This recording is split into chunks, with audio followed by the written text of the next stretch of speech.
Hello everyone, and welcome back to my Let's Play of Rio Valley.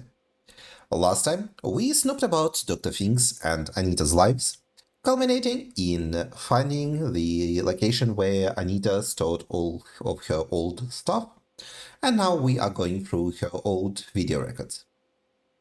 First record was a record of their marriage day, where where Max's father was harassing them for some reason. And let's see what else is here in this eerie darkness where we will stay for the foreseeable future. Not darkness, silence. What am I talking about? Watch the footage named Video 02. An entrance to a large building appears on the screen. Judging by the people's uniforms and ambulances, the cameraman is in front of the hospital. Here we are, almost there. A voice is heard, rasped and excited, and also out of breath. The date in the corner reads 9th of April 2007. Is it Robin's birth? The camera swivels to the source of the voice. At first you can't recognize the man standing there, but then it dawns on you. It's Ben. Not the Ben you saw before. This is a man reborn. Older, yes, but in that rare kind of way where time has treated him kindly. His cheeks are plump with the flush of health, tinged with a rosy hue. The despair that once clung to his eyes like tar is gone, replaced by... what? Hope? Happiness? A wide smile spreads across his face, revealing teeth that gleam.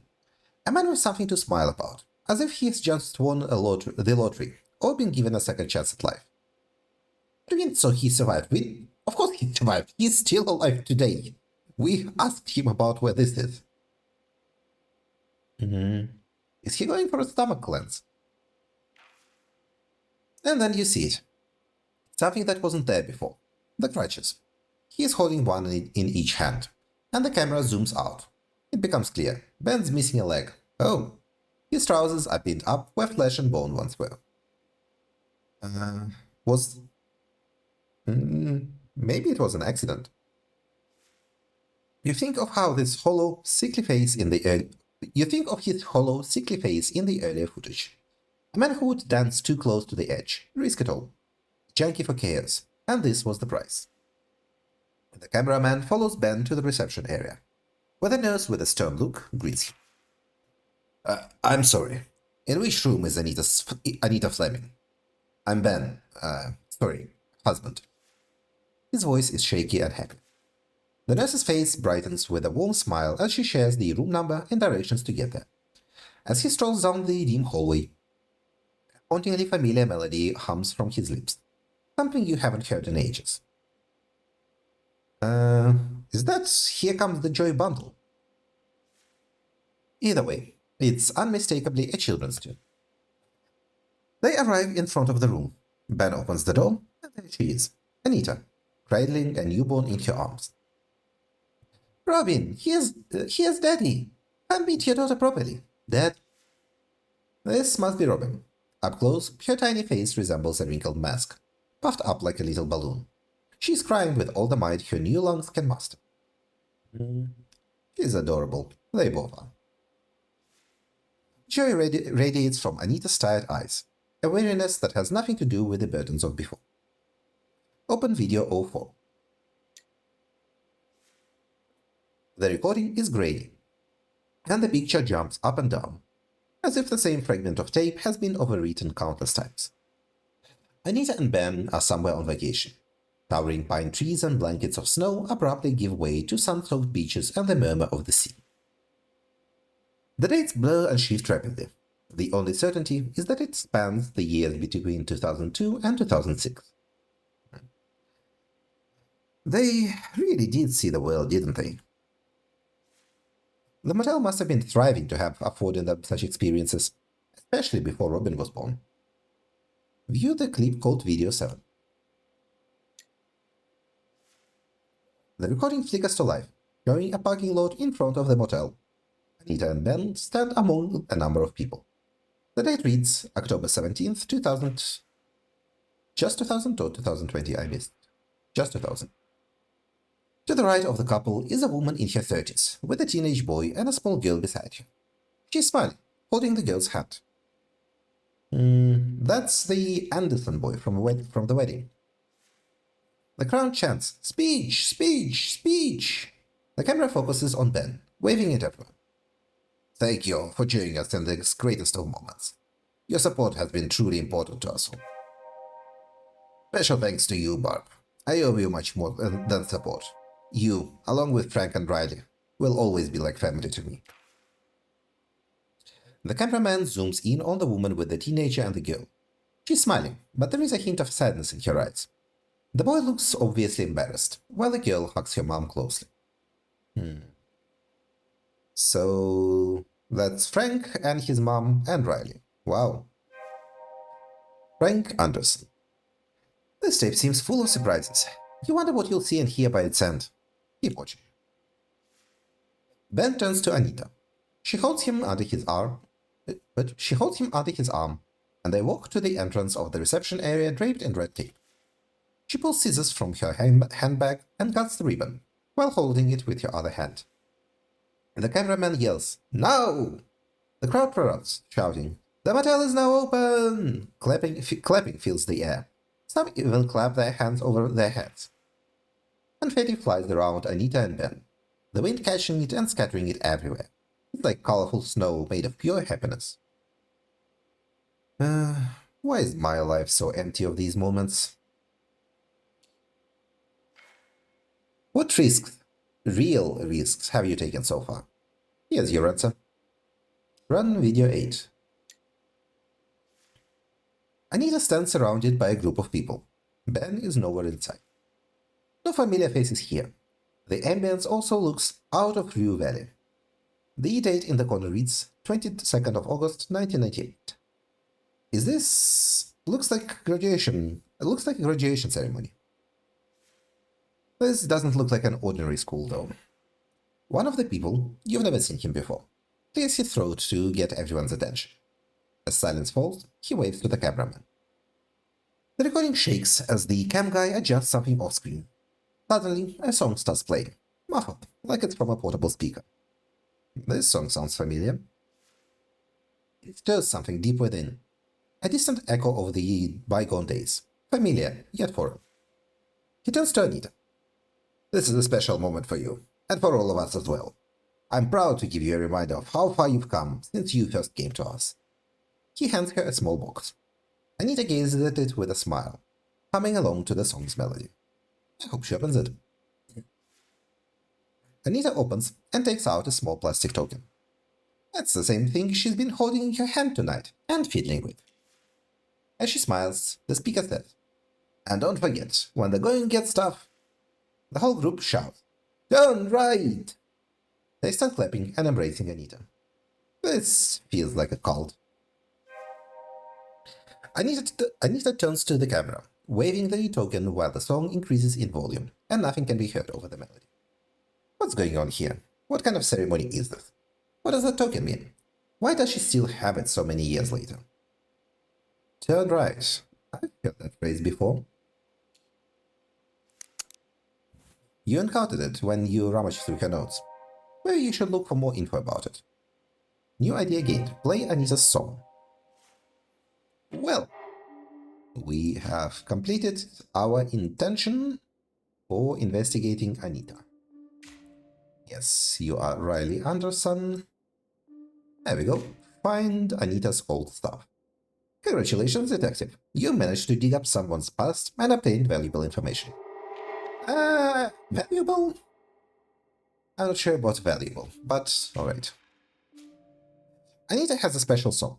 Maybe she would like to hear it once more. Oh, we can play the piano. I didn't know Eugene had such a skill.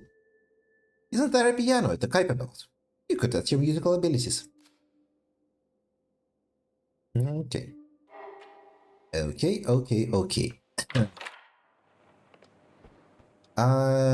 It would... How can I help you? Okay, we cannot chat you up about anything, and this wasted a bit of time. Unfortunate. But my plan for the end of this loop is to go pick up Frank's phone, which we left charging for most of this loop. And then probably read the book until it ends.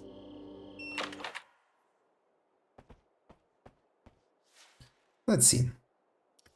It's almost half full. Pick it up. I guess we'll need to leave it charging for a bit more.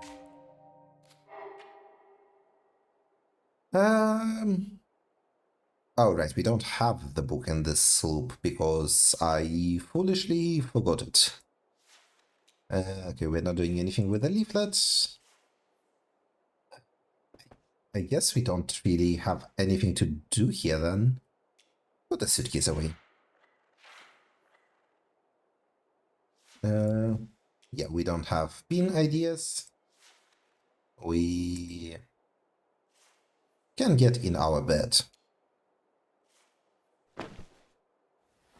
And then get 5 minutes of sleep, I guess.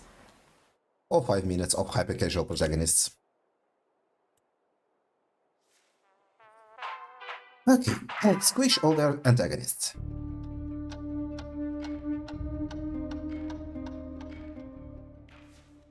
Enough of this for now.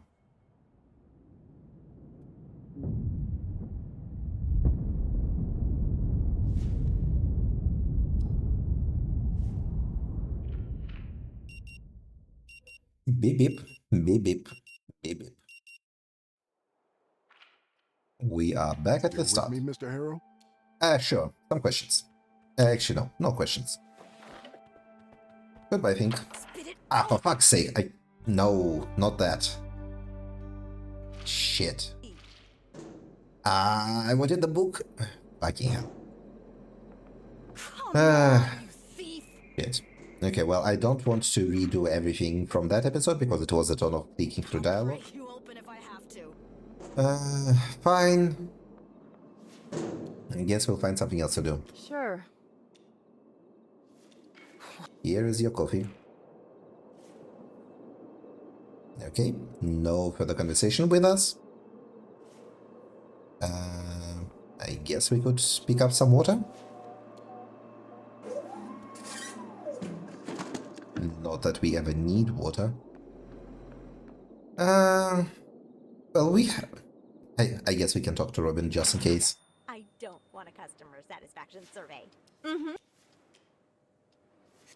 Oh, hello, Mr. Harrow. How are you? Are you? Okay, no, never mind. We have no questions for you, so bye-bye. We are out of here, and we are going back to Kuiper Belt.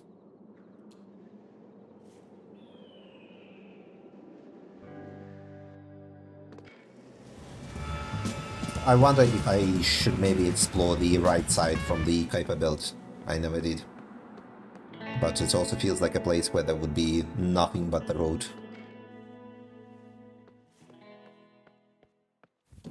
Oh yeah, we also never went down these stairs here. Yeah, maybe let's do that now. We can save, see if we can... Yeah, we are not getting anything out of Anitta right now. In that case, let's go put Frank's phone to charge.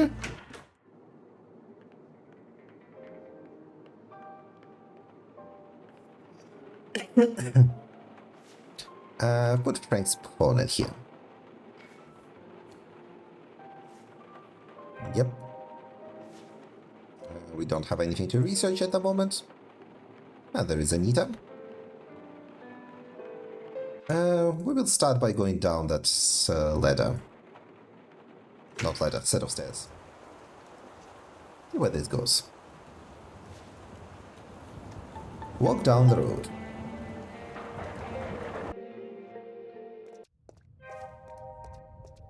And this got us soaked.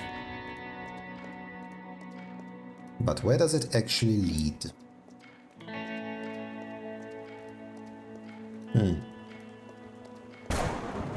Okay, quite a long walk apparently.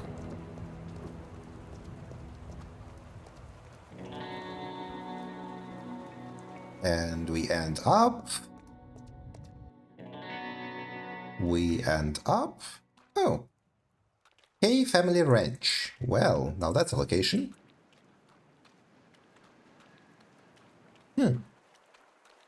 Alright then. The Homecoming Heirloom offers a welcome while casting the weight of generations behind the name. It has seen better days for sure. Might as well read Haunted House, Keep Out. Abandon all hope, ye who enter. Fine, let's snoop about K property. Knotted limbs stretch out defiantly, as if daring the seasons to test its steadfast patience.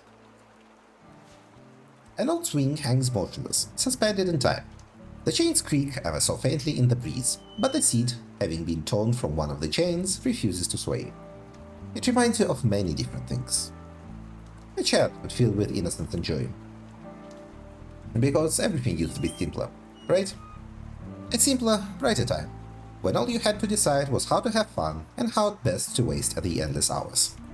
You never had to make the kind of choices that would eventually land you in therapy in that godforsaken backwater, daydreaming about better days. Maybe I can choose again. The good times, the good things. Maybe. You just have to try. It's hard though. It is so hard. A graveyard of miles long forgotten. Okay, what else do we have here? The green tide creeps forward with a strangler's patience. Okay. The Kays have stopped tending their garden. The shed is full of discarded tools. Okay, so yeah, this house is not in a good shape. Not at all. Its days of rocking back and forth are long behind it. Someone's blasting music from the inside. The dust says nobody has touched this for ages. Dignity lingers in the tall frames, though iron bars twist them into something more prison-esque.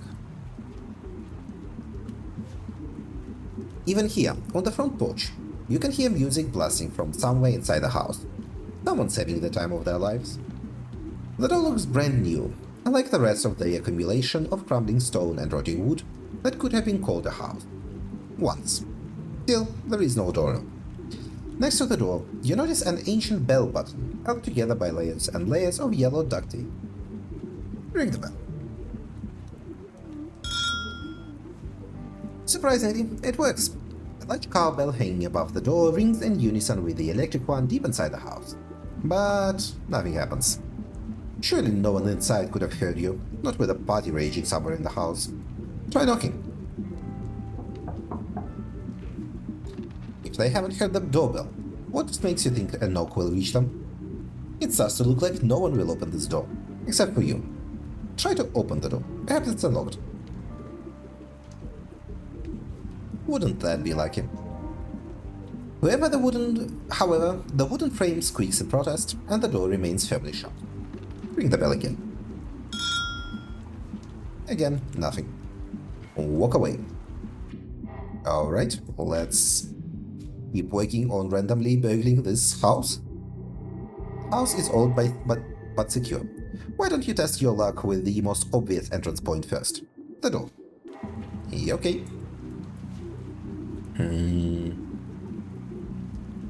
Okay, apparently we have a fucked up shoulder. Use your less fucked up shoulder to shove the door. Yeah.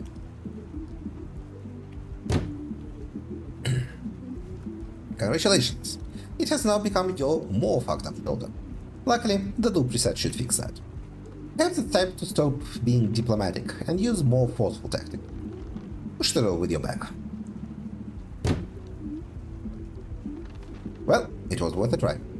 Enough with the pleasantries, let's bring this thing down. Kick the door. Not like that, you fucking idiot. Feels like it's moved a tiny bit. Maybe? Kick it harder.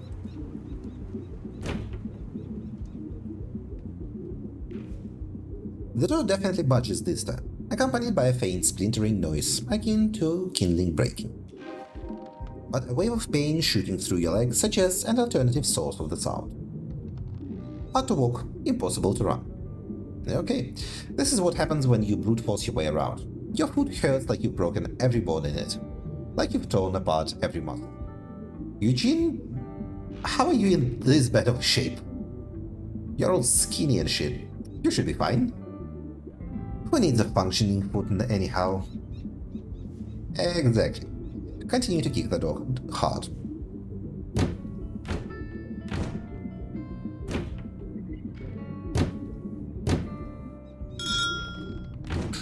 Okay, losing our goddamn mind. So there you are, kicking the door of a ruined house in the middle of nowhere. Why? I am actually not sure. Could it be your stubborn pursuit of answers? Curiosity even? You won't achieve much from getting in though. Only a few minutes left until everything resets, and then you'll have to break in again.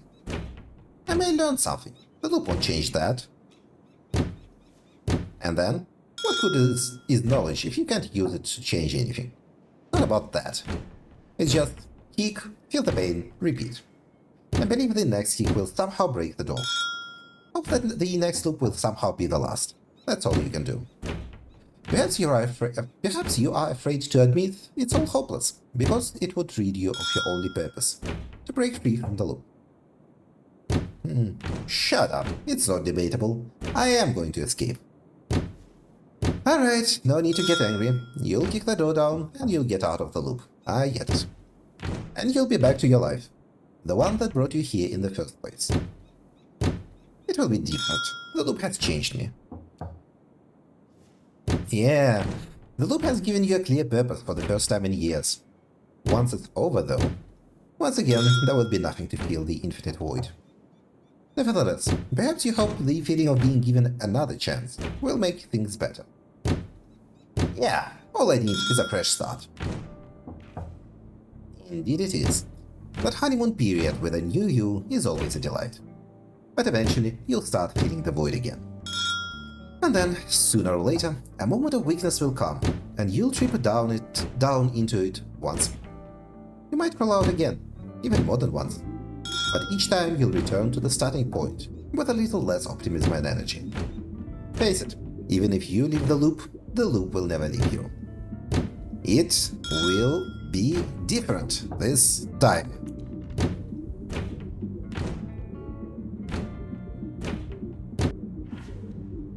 Rage surges through you like a tsunami. You kick the door with every ounce of strength you have, even more than you knew you possessed. Oh, we actually succeeded. Well, that's quite surprising. You didn't really think this would work, but it did. Your fragile body won the battle against the heart. And we have 3 minutes. You have a way into the house, albeit not the fastest. In the best case scenario, you only have a few minutes to spend inside. Yep, we need to improve somehow. Yep, okay, and we cannot run. We kind of can run. When someone stuffs things into a corner like this, it's usually to forget about them. Or just to move them aside temporarily, with the promise that they will be sorted out later. Things look frozen in the moment here, like a snapshot of life. And when movement stops, so does life. It hasn't been used in ages, yet the scent of fire still clings to the stone. A family tree. A dust-laden tapestry of family branches, stitched with faded gold and the quiet arrogance of generations who built their kingdom on hooves and home. Examine the tapestry. An example of the relentless march of time. Patchwork of ancient portraits with calligraphied names alongside almost modern photographs with boring types of typed fonts. Try to read the names and make out the blurred pictures. Some of them are difficult to make out, but the stern figure on the bottom, that all the others stem from, commands attention with a bushy mouth. You're staring at Maynard O.K., 1867-1952. Now that is a family progenitor. A man who knows what he wants in life and how to get it. Read on. From Maynard's elaborate frame, the vine splits neatly into 2. The first name, Alexander M.K., 1913-1928, rests beneath a portrait that mirrors Maynard almost exactly, minus a few decades and the formidable whiskers. I mean, yeah, it's a kid who lived to be 15, right? A quick tally of the years makes it clear he never crossed the threshold into adulthood. The second portrait, or rather its absence, draws far more attention. It looks as though it was scrawled over in charcoal, or perhaps used as an ashtray.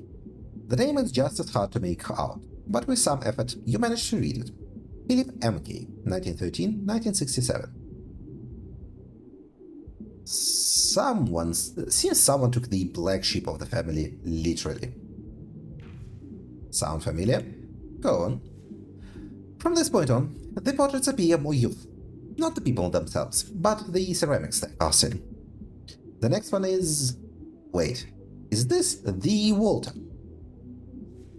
Despite his age, he looks strong, confident, strapping even. Not at all the man you imagined when you heard he's missing. What about Walter's wife? Helen Kay, 1952-1990. The portrait shows a stern blonde woman, whose face says she is ready to carry babies or a rifle, or both. Check the two characters above Walter. Maxine Kay and Alexander Kay, born in 1986. Another set of twins for the family. Look at Alexander. You can somewhat see the family resemblance, but it looks like Maynard's genes skipped a bit here. When you really look at Alex's spindly face, he closely resembles his grandfather Philip. Maxine. Yep, that's Maxine, a woman who takes no bullshit from anyone. She's staring at you from a gilded, ornate frame. The tree ends here. Guess that's all there is to see. Okay. Can we find some key or something? Sun, rain, and snow left them standing. Neglect wore them down. The table offers its feast to dust and flies, not you. A broken set of stairs. It's a dead-end street. A kitchen we cannot examine. Something is covered by the sheets. By the look of it, it seems like a sofa or a couch. But it could be any number of things. A monument. Perhaps a tombstone. Left here because the reason for it passed, and forgotten ever since. Now, just to be sure, peek under the sheets. It's just an old couch, for better or worse. Alright. Surprising lack of interesting things in the house, I'll be honest. Okay, we can go to the second floor actually. An old school relic, its body held in place by tangled cables. A small defiance against all this room. I think we'll begin with the first floor, not with the second one. Aha, a bathroom. A scattered collection of beauty products, promises that do nothing for you. An ugly sink below a pretty mirror, a mismatched pair, with you caught somewhere in between. The breast shower holds its head high, too dignified to notice the mold patches below. Ordinary at first glance, the skid marks add a personal touch. Hold to the touch, hardly surprising. Okay. A study. Well, this would take forever to examine. This one is empty of books. Something, anything else except the dust. Portrait. Dust gathered on the blank helps hide your image. I imagine this is a mirror then. No matter the source, water follows the course it is given. So there is a hose going through the window. What once was a banner of pride now reads as cruelty without purpose. Let's begin with these papers. A stack of papers lies in disarray. The first page bears the title, Walter Kay, Autobiography. Let's see what Walter has to say. Read casually. After the title page, all the sheets are empty. Well, mostly empty. Crude drawings cover them. A horse, a ranch, cows, horses. One sketch looks like a hole, or perhaps darkness swallowing everything, but not a single word of text. Walter was drawing his autobiography. In his own way, he kept up with the times. Okay, what is our final action? Let's go with this. A metal cabinet, which somehow escaped the teeth of rust, with an intricate golden insignia above the drawers. Looking at the letters more closely, do you see they spell out Philip Kay? A couple of drawers are half open, revealing they are filled with documents and dust. Okay. Take a look, see how the documents are organized. Every drawer has an almost faded label, with a year starting at 1935, 1938, 1939, 1942, and so forth, and it all ends at 1966. Judging by the open drawers, each of the folders inside is labeled with the year and month it covers. Someone was either a master of organization or obsessed with tidiness. Or both. Take a look at some of the documents. There are thousands of documents in this monstrosity. It's like someone even kept the receipts for chewing gum. No way you can just casually inspect them. It would take too many loops with just a few minutes you get in this house. You'll have to look for something specific. It's not a matter of time. It's a matter of willpower. What kind of madman gathered all these papers? Madman or workaholic. It's all a matter of perspective. Why would anyone need all this paper? Have you already forgotten the age before computers and the internet? It wasn't so long ago. It was a long time ago. True, you are old. Alright. And here comes the end. We will not continue the house investigation immediately. We will first snoop about the Kuiper bug and dig more into Anitta. Maybe see what she's talking about on the roof at the end. Still with me, Mr. Harrow? Sure. No special questions. All right, you should go and check. Not forgetting to steal your book this time. Mine. Yoink. And now we're getting the hell out of here. Honestly, I don't even need to help you with the coffee, but sure, let's spend a minute on helping you. Sure. A minute is probably not going to kill me. And go to Kuiper Belt.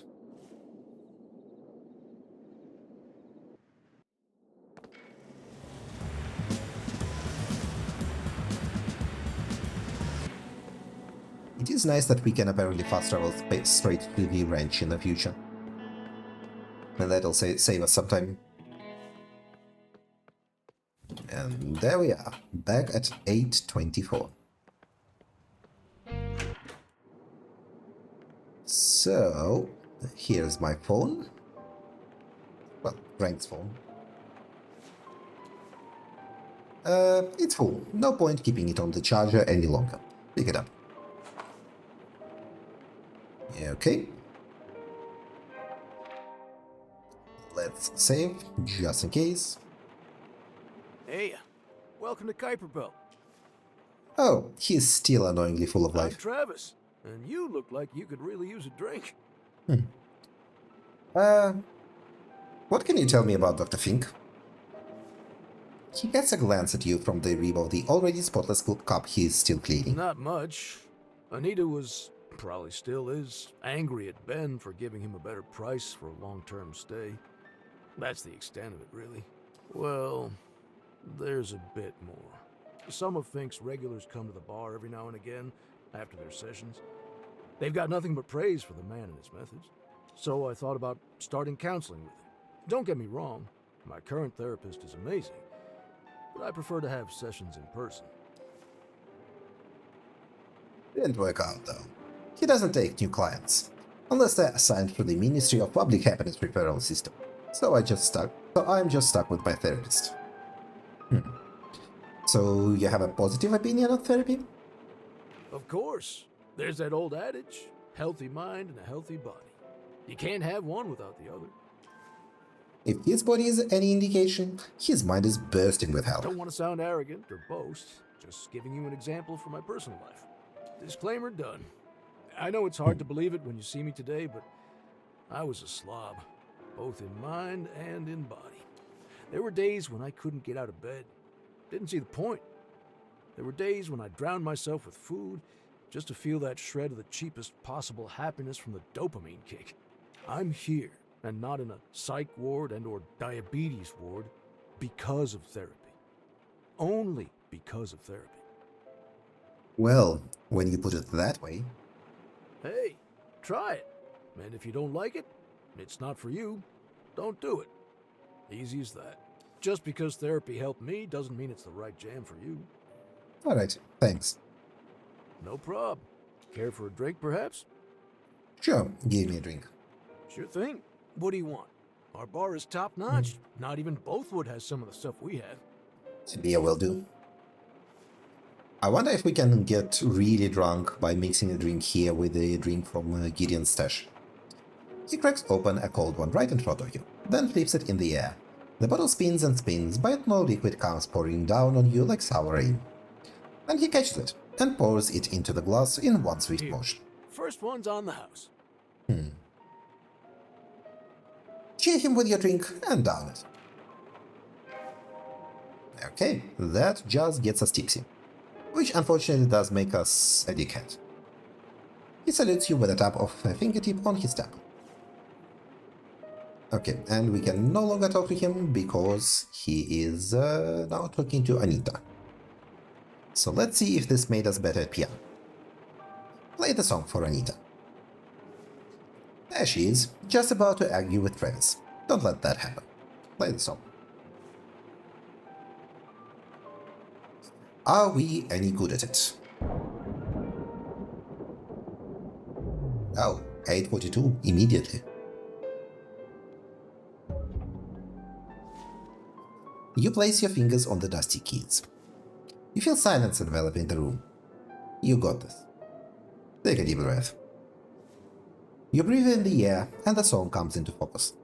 Play the song. You close your eyes, you let your intention lead you, and then.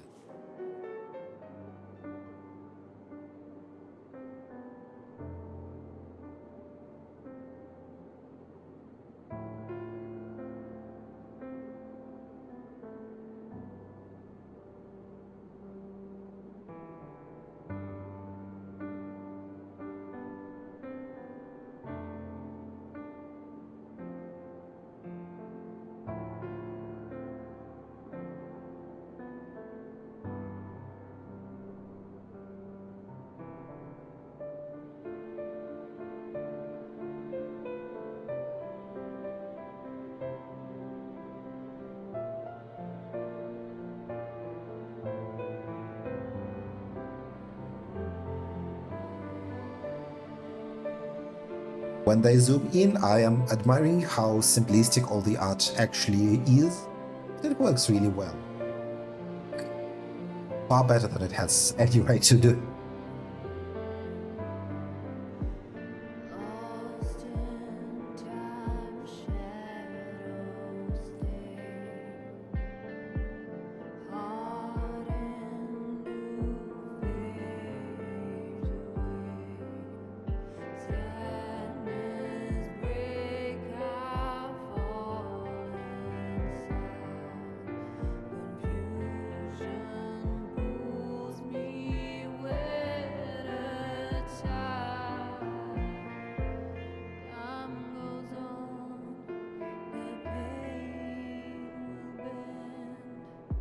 Love remains, the hurt must end. Stronger now, no more echoes gone.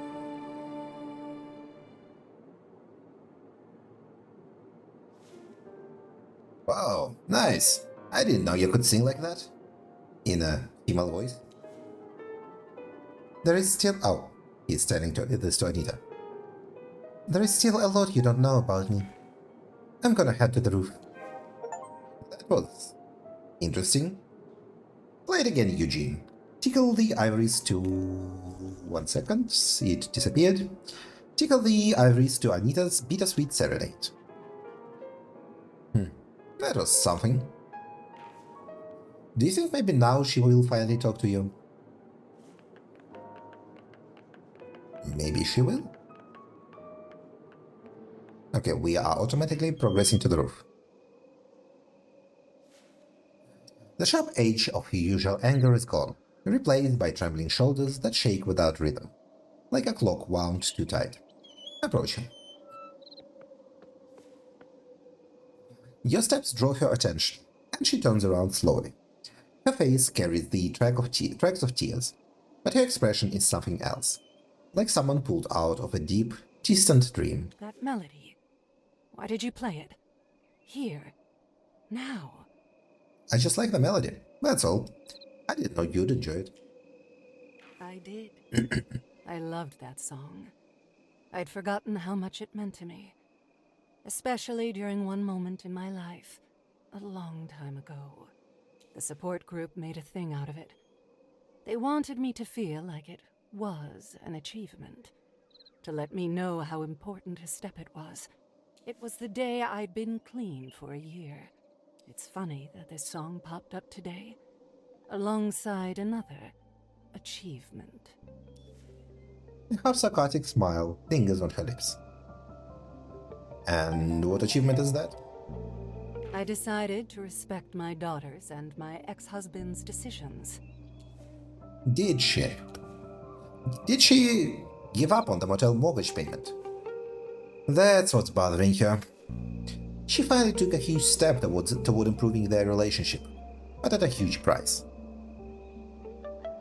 Well, that seems like an achievement worthy of a song. This might seem like an easy thing to do, but trust me, in my case, it's far from it. Funny. You're the second person I've told all of this today. And that's not even the strangest part. The first person I told, someone I know and utterly despise. And now here you are, a complete stranger. I couldn't even imagine more opposite people if I tried. Maybe that's the thing, though. We can only be truly honest when the listener either hates us or knows absolutely nothing about us. There's a kind of freedom in having no expectations to live up to.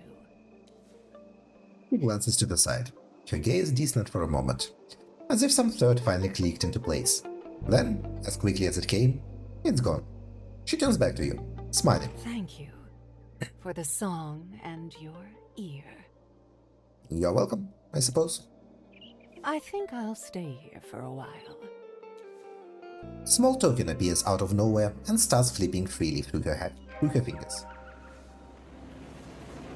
And then the world explodes. And it is the end.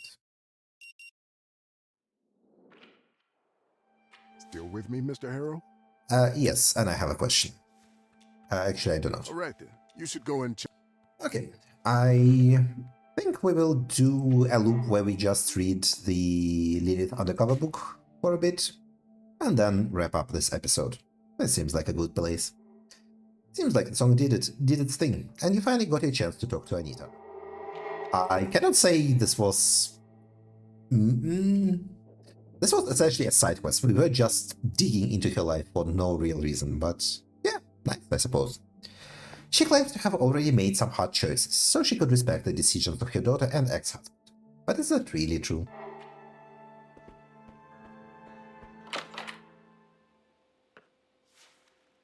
Take the book with me. Oh yeah, another thing I want to try is getting smashed. Give me my coffee, you jerk! You'll have time with this book. Until the loop ends.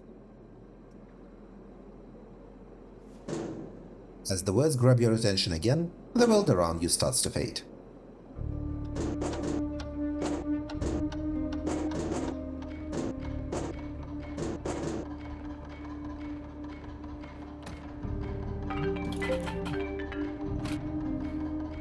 Jason is another thread we can pull on. Get to the bar and then wait for Jason to arrive.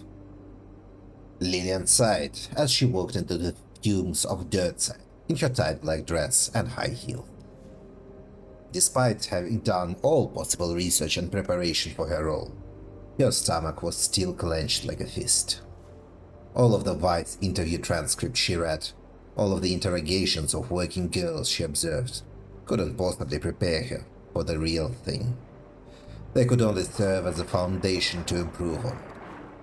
Lillian knew she would have to rely on her gut instincts and sharp wit to survive. A call interrupted her ruminations. "Hey, new bitch! This is my corner. Find yourself some other spot." A tall blonde came strolling through the smoke, waving her red purse as a flail. Remember the no, you know what? Remember the training, Lillian said to herself. Be aggressive. That's the only way to establish yourself in this society. The other girl is armed, I know it.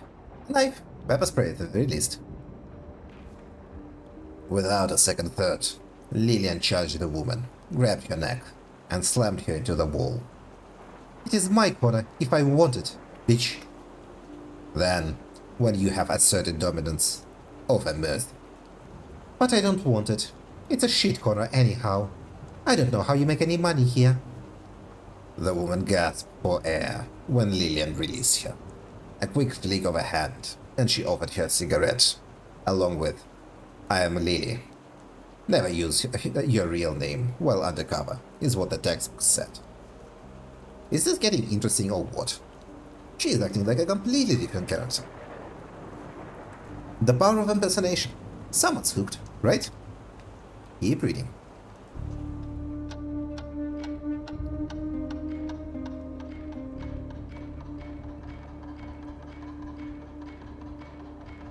This is a pretty long book.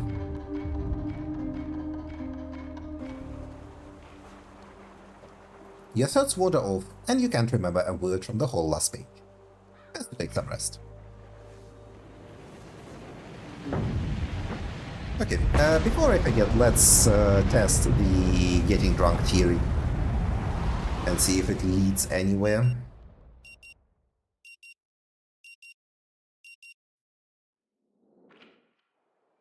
Okay. Still with me, Mr. Harrow? Hello again, Fink.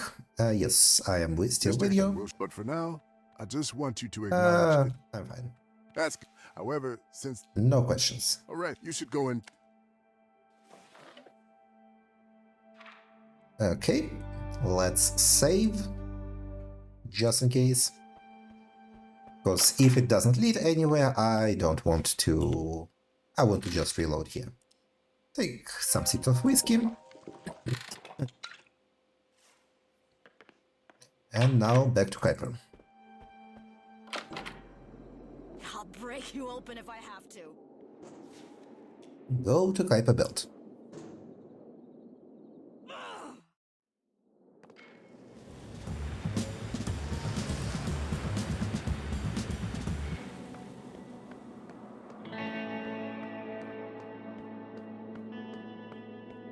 Important experiment. How drunk can we get? And will anything happen if we get super drunk and drive the car? Hello, barman? Hey, I'm Travis, and you look like Okay. you could really use a drink. We cannot get a drink. I see. Man, what is this? Why is this arcade so damn hard? That's because it's not your average arcade game. What you're looking at is a state-of-the-art landing simulator, built to replicate real-world flight descent conditions with surgical fidelity. You don't exactly look like an astronaut. What's this thing doing here, in a bar? It fits the vibe. It fits the vibe, don't you think? Super tech in a place themed around what that tech made possible. There it belongs. I give it a go sometimes. Not great at it, but I can get the paraglider down in one piece. Most days. Wanna bet I'll land it faster than you? No need for a bet. I believe you. I never chase the clock. I just aim for a safe landing. The timer's for folks looking to etch their name in the high score table. Oh, now you encourage me to try again. That's the spirit. Good luck. Alright. Fine, let's while away time playing the game. Until the loop ends. You insert the coin. The machine accepts your offering. Okay. I'm going to break my own record. That's the spirit. Cocky, hopeful, tragic.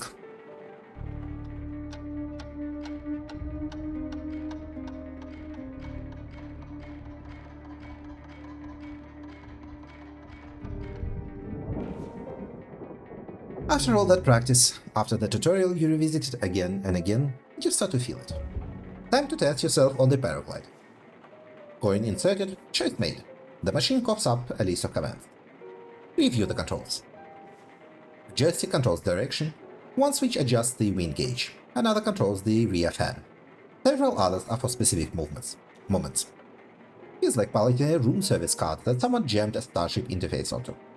Start the game. The countdown begins. You feel oddly ready, like you've done this in another life. You begin your descent, carefully tilting the wing flap to catch just the right stream of wind.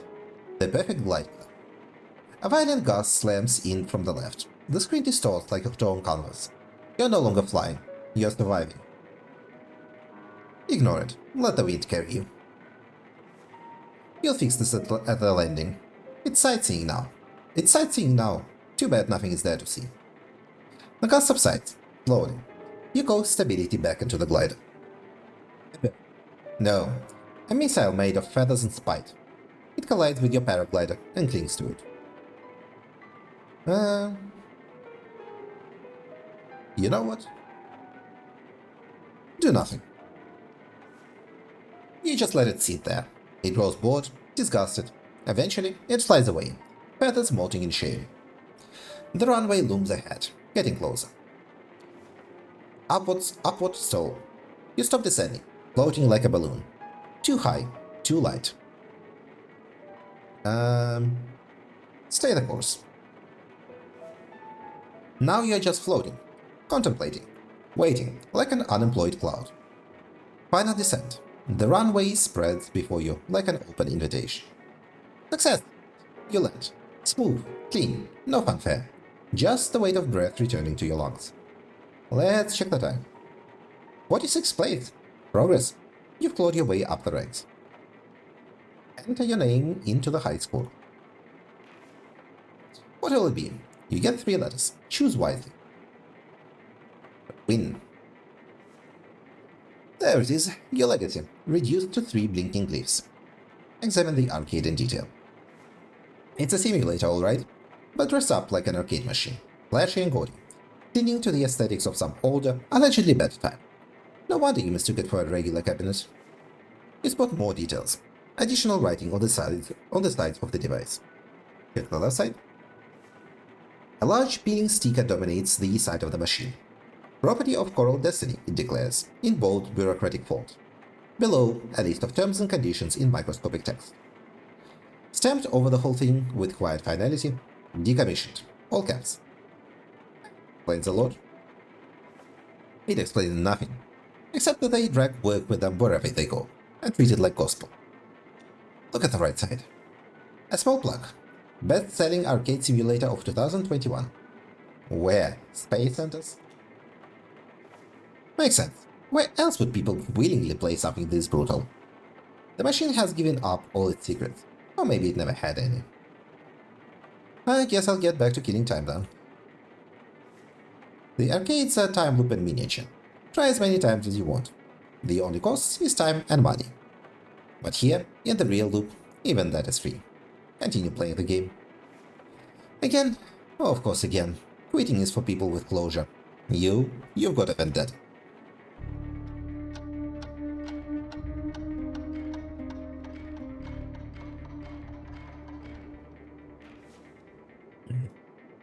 Enough for now. You've tested simulated descent. Time to return to the descent you can't control. And the world explodes. Once again, into another loop. There it is, the good old fire in the sky.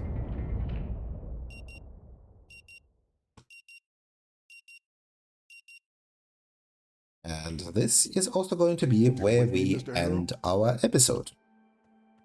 As Alright then, you should go and time check is it about out. up. So, next time, I think we'll try poking at Jason, and maybe the K-Wrench if Jason proves unfruitful. So, thank you for watching everyone, and have a good day. Goodbye.